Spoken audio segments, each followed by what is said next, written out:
Switching gears now, focusing on a massive game in the Premier League this weekend, Liverpool against Aston Villa. This should be really fun, Nick Mendola. Both teams pushing for top four this season today. And I'm going to ask you this. Who are you betting on now out of Liverpool and Villa to actually do it? Because it's closer than it should be. Yeah, I still want Liverpool to get another midfield piece. That is still a big question for me. But the one thing we learned at the Newcastle game is that they still have perhaps the best goalkeeper in the world. Alisson is just a special player. I mean, he even scores goals, as we saw a couple of years ago. And he was the reason. We talk about Darwin Nunez, who was wonderful. And Jurgen Klopp doesn't get to play this anymore. He did it with Roberto Firmino last year and kept him on the bench, even though he had an incredible advanced stats numbers. Just because you've decided you're not going to use the big guy who can lead a center forward line. Oh, I'm going to play Jota and the whole right. Okay, you can do that, but don't act like putting in the guy who's clearly best for the job is some stroke of genius. But I think we will see Nunez up top at some point.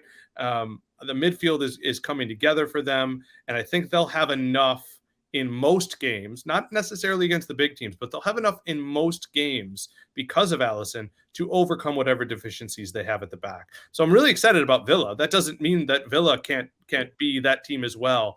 But Liverpool, to me, probably got a bum rap last season from all of us. I think Klopp played into it. Again, we talked about the complaints and the excuses every week and the weirdest excuses we've ever heard, but he's still a hell of a coach. And I mean, I honestly expect them to be right there, or as you like to say over there or thereabouts, all season long. Yeah, I mean, Klopp, great coach, doesn't like the wind that much. Let's just say that. He usually complains about that. Anyway, Andy, we all love Villa, what the job Unai Emery's doing there, but can they take that next step this season under him? Of course, they've got Europa Conference League action as well to contend with, but the new additions have been very good for Villa. Yeah, we just got done talking about Champions League draw and how it might affect Newcastle United getting into the Champions League again next season, how they'll do in the league.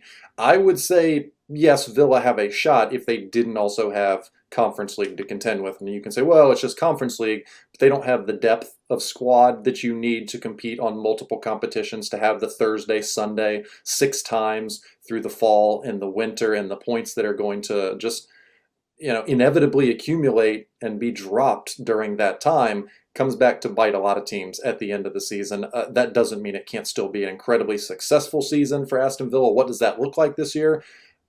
They should be looking to be the next Premier League team to win the Conference League. I think they have the quality in that starting 11, and if Unai Emery, who has a bit of experience winning some, maybe not top, but second and tier European competitions in his career, they could absolutely go out and win that, finish in the top half, finish in the top 8 or 7 in the Premier League still, qualify for the Europa League next year. The Premier League is just, and Villa's a perfect example of this, but the Premier League is in such an amazing place right now where there are so many quality teams up and down the league that are so interesting and intriguing and fun to watch on the field, but also to just see, make you imagine a little bit, like how high could this Villa team go if they're kept together for a few more years under the same manager and they continue to build. There's a lot of teams like that in the Premier League right now, and it's part of what makes the league so good at the moment.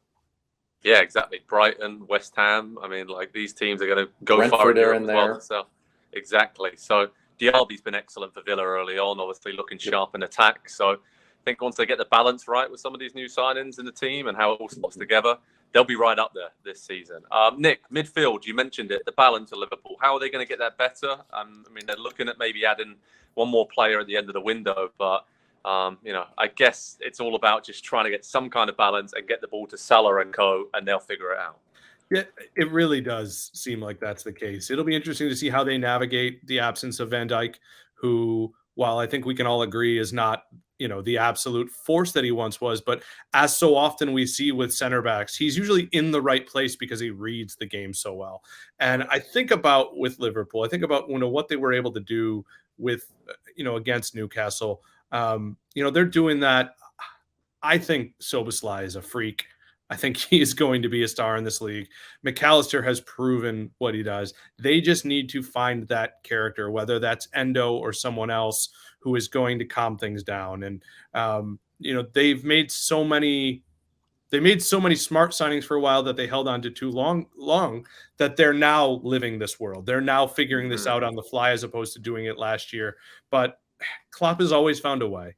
There were times where Fabinho took some time to adapt and players of that ilk. But I think right now he's figuring out what he needs, and he's just too good of a coach to not put the best players out there, especially if he starts to feel some heat. Or the flip side, they start to get that momentum, which I think they can get. Once they're in the mix and it's working for him, he's not going to be experimenting so much.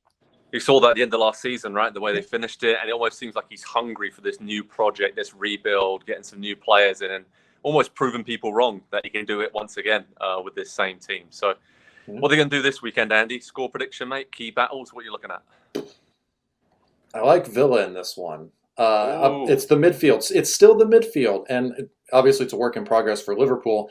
I don't actually know that stabilizing the midfield is on the list of priorities for Jurgen Klopp this season. I kind of think that he's basically going to take the 10 outfield players and he's going to divide them, I think, into attackers and defenders. And it's going to be kind of a very kind of zonal, wide open field kind of defensive style from this Liverpool. It's going to make them very susceptible on the counterattack, which we've already kind of seen this season. But I think they've got the right personnel along the back line, and Virgil van Dijk being the key component of that when he's healthy. Konate also, I think the importance of him not being there on the weekend was the reason for some of their struggles, at least early on in the game. So they've got the right personnel when everybody's available. So I kind of think they're just going to be wide open all season because the right defensive midfielder is not at the right price for Liverpool at this point. And so he's got to kind of make something up on the fly, and it's going to make them really entertaining. But I just look at Aston Villa, Kamara in there, Douglas Luiz, and John McGinn as well are going to make whatever the three is for Liverpool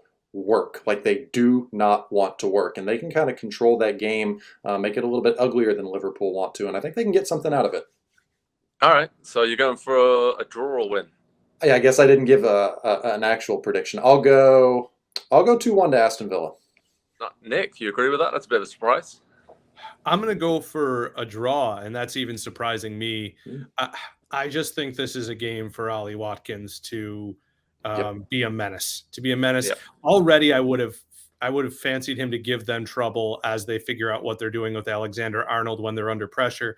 But with Big Verge out, I think there'll be enough in this for Ollie Watkins and company to get a point.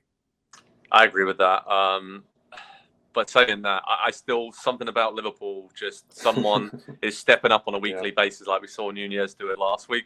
I think I'm going to go 2-1 Liverpool. I just think it'll be a really tight game, really closely contested. But I just think they have that extra bit of quality when it really, really counts at the top end of the pitch that I think there'll be enough in Villa there for them to get excited and maybe pour forward, and then Liverpool can actually hit them on the counter, which Villa will be trying to do to them for most of the game. So head over to Pro Soccer Talk at NBCSports.com for all the latest. I had the Liverpool against Aston Villa, how to watch information, team news, live analysis, video highlights, and much more. We'll have you covered. A big one this weekend between two teams who are both fancying their chances of finishing in the top four this season. Let's see how it goes in an early season battle. This will be a fun one.